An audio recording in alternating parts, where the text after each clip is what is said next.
listening to an audio article by the Common Constitutionalist.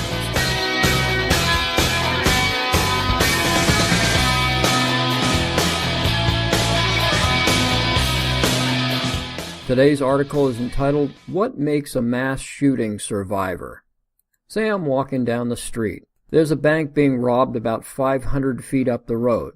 The robbery goes bad and the crooks start opening up on the patrons inside the bank. 20 people are shot and killed. By now I'm only about 200 feet from the bank, but that's as close as I get. That places me less than a football field away. When it's over, I head up to the bank steps where I see reporters descending on the bank.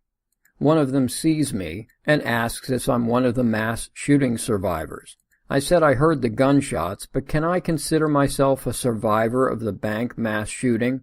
No, of course not. That's ridiculous. But if not, why not? I ask this because it seems that every student on the campus of the Florida high school is somehow considered a mass shooting survivor. This may seem crass, but I'm just asking a reasonable question.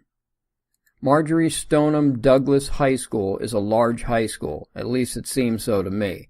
It houses over 3,200 students and appears to have over a dozen buildings. Using Google Maps, I roughly calculated the size of the rather large high school campus at about 1,200 feet by about 1,400 feet. That makes the square footage of the campus about 1.7 million square feet. That's sizable. Put another way, it's about a quarter-mile square. Now that we know this, I'm going to ask again. Was everyone on the Marjorie Stoneman Douglas High School campus that day a survivor of the school shooting? Given the 3,200 students, they couldn't all have been in Building 12 the day that crews opened fire. What of the students who were in a building furthest away, or in the furthest parking lot from where the shooting took place? Some could have been close to a quarter-mile away when the shots rang out. Evidently, there were students by the football field who thought the shots were firecrackers. Are they also mass shooting survivors?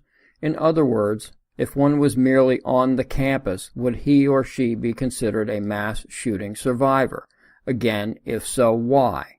And if not, who determines the distance one must be to be considered a survivor? I saw the cell phone footage that David Hogg took of himself during the shooting. He seemed quite calm and coherent as he whispered into his phone. He said he heard a gunshot and then multiple shots. I have no reason not to believe him.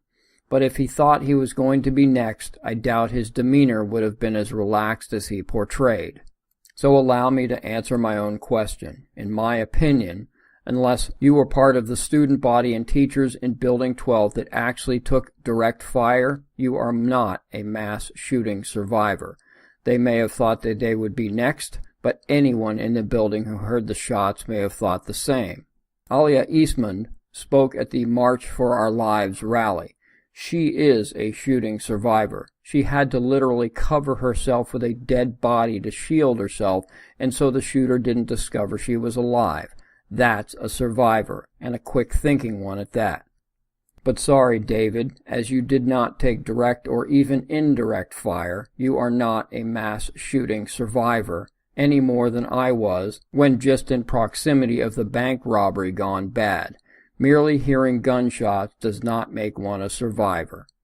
Thank you for listening.